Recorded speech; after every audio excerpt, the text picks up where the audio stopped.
Predicting who will finish in the Champions League places, the top 5 in the Premier League. Liverpool and Arsenal obviously guaranteed. There is a world if Arsenal get to the Champions League final. They may dip in form a little bit. They could come third to one of the sides that I'm talking about in this video. But apart from that, I think it's very unlikely, and they are clear. Liverpool obviously going to win the Premier League title as well. So there's only 3 more spots that multiple clubs are fighting for. Maybe 5 clubs are fighting for 3 spots. It's one of the best top 4, top 5 races we've ever seen in the Premier League. It's outrageous. We have to start off with Newcastle United. While Arsenal were getting into the Champions League semi-finals for the first time in over a decade, over 12, 13 years. Newcastle absolutely smashed Crystal Palace at home. It was absolutely outrageous. This Newcastle United side are on the run of their lives. Obviously, the confidence from winning the League Cup final has boosted Newcastle. It hasn't kind of drained their energy. Maybe losing that final would have changed their kind of form in the Premier League, but it's amplified what they're doing in the Premier League. Look at someone like Harvey Barnes, barely started for Newcastle at the start of the season. Few injury concerns as well, of course. But he's a fringe player that is operating at a top level. At this stage in the season, you obviously want Isaac, you want Bruno, you want even your defensive line to be operating at a top level kind of form. But when fringe players are finding maybe the form of their lives. I mean, the Harvey Barnes goal against Palace was absolutely outrageous. The way he shifts it and finishes it with such power. He's operating at such confidence. He wants to start on the left for Newcastle. He wants to be part of the side that could be in the Champions League next season. He's fighting for his life, Harvey Barnes. He wants to be in this 11. And if your fringe players are operating at that kind of form, there's an emotional quality to those guys as well as your core players. Newcastle have got too many players that are operating on such good form for them to miss out on the Champions League. 100% they will be in the top 5. We're going to run through the fixtures and just see where they finish. They've got an unbelievable back line. They're playing for Eddie Howe on a whole different level because of his illness as well, of course. I think the emotional quality of that is an extra 2 or 3% in this as well. They got Villa. That's the biggest game out of all the games that I'm going to talk about because obviously Villa can stop Newcastle kind of getting the points they need as well. I think Newcastle will beat Aston Villa. I think Aston Villa were unlucky against PSG. They were absolutely fantastic, but their adrenaline is going to be shot from that game. If they'd beaten PSG, they're probably living on cloud 9, and it's a different kind of narrative. I'm not saying Aston Villa were poor against PSG, but I look at Aston Villa, and I just think they're going to be dead on their feet compared to Newcastle United. Aston Villa haven't got Southampton. They've got Newcastle United next after PSG. It's really, really difficult. And I think Newcastle are going to beat Villa. They got Ipswich, Brighton. I think those are back-to-back wins as well. Seriously. The way Newcastle are playing, they're in the best form in the country. Chelsea, I think they'll beat Chelsea. That's another massive, massive game. And if Enzo Maresca is going to turn things around, he has to be getting wins against the likes of Newcastle United. And I just don't see how that happens. I really don't see how that happens. I think I'll take a couple of points off for Arsenal away. I think it is. That could be difficult. Newcastle aren't going to win every single game. Then they beat Everton. I think they're going to finish on 75 points. More than enough. And actually, as I'm doing this video, 75 points with a few additions in the summer. Could Newcastle go on a title run next season? Stranger things have happened. If you're getting 70 plus points and getting into the Champions League multiple seasons, sort of within a short spell of time, you can definitely have a go at winning the title. If they keep Isaac, they keep Bruno, and they add a couple of players, this is a side that could definitely go on a run and win, or try and win the Premier League next season. But that's a video for a different day. Have to move on to Manchester City. Currently 4th, 55 points, in a good place.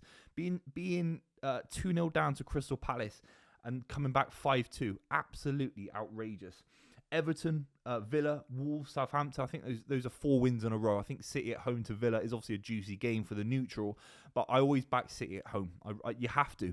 And I think City have got so many players like Marmoush who wants to perform, particularly going into next season where, you know, City's ambition next season will be going back to the top of the Premier League. So there'll be players that will be playing to the highest level to try and create a platform where they can start next season with unbelievable momentum. Haaland's come back as well. De Bruyne on his send-off. There's 3, 4, 5 players that all really want to put a massive shift in because of massive expectation next season. I think that kind of momentum, the ambition of Man City to get back into a Premier League kind of winning season next season will carry City over in the Champions League qualification hunt this season. I've said 4 wins in a row. I think Bournemouth away as well is also a big win. And Fulham on the final day of the season, I actually think City will get maximum points. I can see City winning, I think it's 6 in a row. I can see that happening. I know it's unlikely based on current form, but you have to back the manager. You have to back the goals that this City side have. And the likes of Nottingham Forest, the likes of maybe Aston Villa, there's a little bit more threat. There's a little bit more fear in those sides. Man City have got almost nothing to play for. Now, the FA Cup's a big boost as well. You know, if Forest were to lose the FA Cup semi-final, and with some of their tricky fixtures coming up, I think it could stagnate that Forest side a little bit more. But City have got so many players that want to perform. And Marmoush is the big one. He is absolutely exceptional, in unbelievable form. If the Palace result was a draw, then I have to change my prediction, my outlook. But 5-2 against Palace at home, City are going to be very, very hard to play against in the next few weeks. Mark my words. I actually think that gives City 73 points, which obviously is in the top 5 kind of positions, just behind Newcastle United, which is a ringing endorsement for Newcastle United to finish above Man City. It'd be crazy if they came third, but I think that's going to happen. Nottingham Forest currently are 4th. Back-to-back losses in the Premier League. The Everton one was really, really killer. 90th minute from Decore. I worry about Forest a little bit, just because the 11 has been fantastic. Have they had a hurdle yet in the season? Really, have they had a wobble? If they're having the wobble now, that would be a concern because they can't recover. It's too late in the season. They got Spurs, Brentford, Palace, Leicester, West Ham, Chelsea. I think they'll drop points to Spurs, and then I think they'll correct course going into Brentford.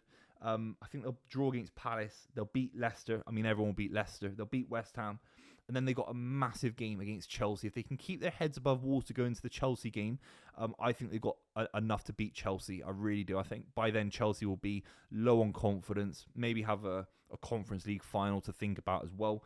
And if Chelsea are mathematically out of the Champions League races, even by the time they face Forest, they really could just fall away.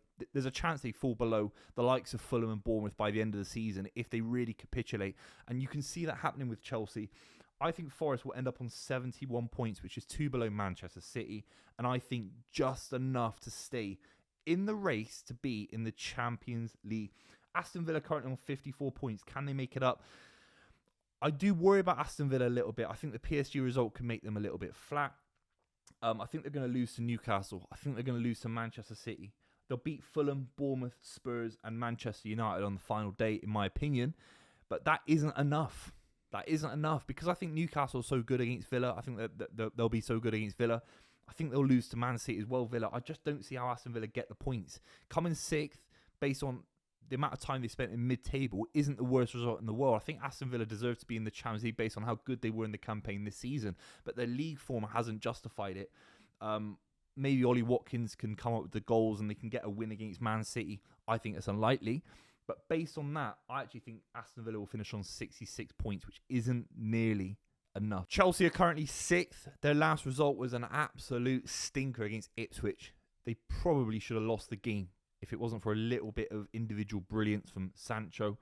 I don't know what to say about Chelsea. I think they're in the worst format of everyone that I've talked about. I know Forest have been in a bit of a wobble, but I back them to return to basics. With Chelsea, you have no idea what you're getting next. You really don't.